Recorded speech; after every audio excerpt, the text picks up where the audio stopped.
بسم اللہ الرحمن الرحیم۔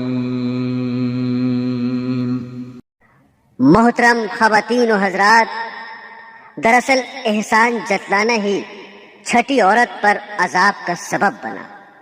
جی ہاں، چھٹی عورت جس کو حضور اقدس صلی اللہ علیہ وسلم نے اس حالت میں دیکھا کہ وہ کتے کی شکل میں ہے اور اس کے منہ سے آگ داخل ہو رہی ہے اور پاخانے کے راستے سے آگ باہر نکل رہی ہے اور فرشتے جہنم کے گرز سے اس کی پٹائی کر رہے ہیں، مار رہے ہیں۔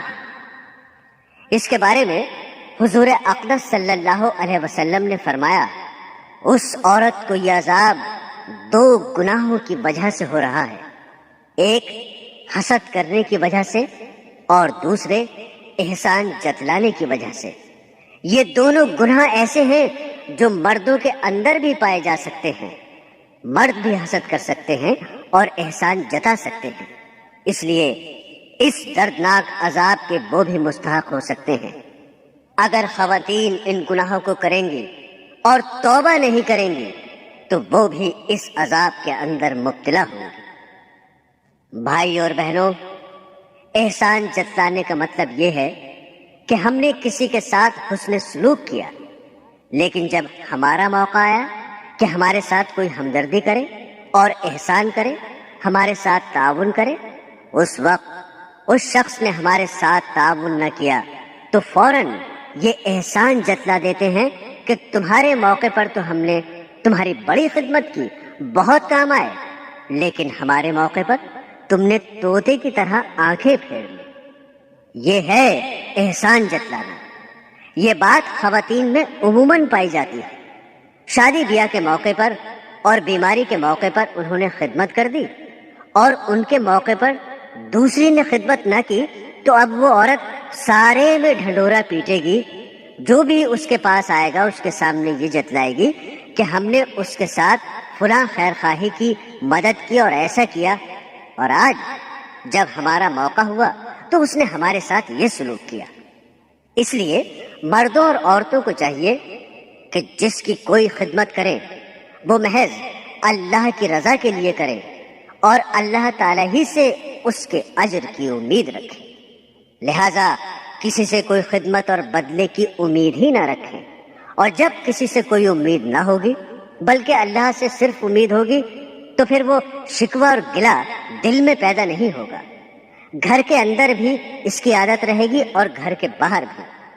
دوستوں میں بھی اس کی عادت رہے کہ جو کچھ کرنا ہے صرف اللہ کے لیے کرنا ہے، اللہ تعالی سے ثواب کی امید رکھیں۔ دوستوں سے، احباب سے، رشتہ داروں سے بدلے کی کوئی امید نہ رکھیں اور نہ توقع رکھیں۔ اگر وہ کریں تو ان کا احسان سمجھیں اور نہ کریں تو اللہ ہی پر نظر رکھیں۔ بس اس عمل سے انشاءاللہ دل میں پریشانی اور تکلیف پیدا نہیں ہوگی۔ اسی طرح آج کل حسد بھی اتنا پیدا ہو گیا ہے کہ کوئی شخص دوسرے کو کھاتا نہیں دیکھ سکتا، پیتا نہیں دیکھ سکتا، پہنتا نہیں دیکھ سکتا، رہتا نہیں دیکھ سکتا۔ یہ حسد مردوں میں بھی پایا جاتا ہے مگر عورتوں میں کچھ زیادہ پایا جاتا ہے۔ مثلا کسی کے بہت اچھے کپڑے دیکھے تو دل میں حسد پیدا ہو رہا ہے، کسی کا اچھا گھر دیکھا تو حسد پیدا ہو رہا ہے، کسی کو دیکھا کہ اس کی بڑی تیزی سے ترقی ہو رہی ہے تو اس پر حسد ہو رہا ہے، کسی کے منصب اور عہدے پر، کسی کی خوبصورتی پر، کسی کی مالداری پر، کسی کے صحت مندی سے، کسی کے حسن و جمال سے، کسی کی مال و متاع سے، کسی کے اہل و عیال سے۔ غرض یہ کہ جتنی نعمتیں دوسروں کو حاصل ہیں ان کو دیکھ دیکھ کر حسد پیدا ہو رہا ہے۔ اصل میں حسد کے معنی یہ ہے کہ انسان دوسرے کے پاس کوئی نعمت دیکھ کر دل میں جلے اور یہ تمنا کرے کہ اس سے یہ نعمت چھن جائے اور مجھے مل جائے، یعنی زوال نعمت کی تمنا کرنا، اس کا نام حسد ہے، اور یہ گناہ کبیرہ ہے، اور ایسا گناہ ہے کہ اس کی وجہ سے اس عورت کو دردناک عذاب ہو رہا تھا جو حضور اقدس صلی اللہ علیہ وسلم نے اس حدیث میں بیان فرمایا۔ لہذا معزز خواتین و حضرات، ان تمام گناہوں سے ہمیں بچنے کی فکر کرنی چاہیے تاکہ ہم جہنم کے عذاب سے بچ سکیں۔ اللہ تعالی ہم سب کو ان باتوں پر عمل کرنے کی توفیق عطا فرمائیں۔ آمین ثم آمین۔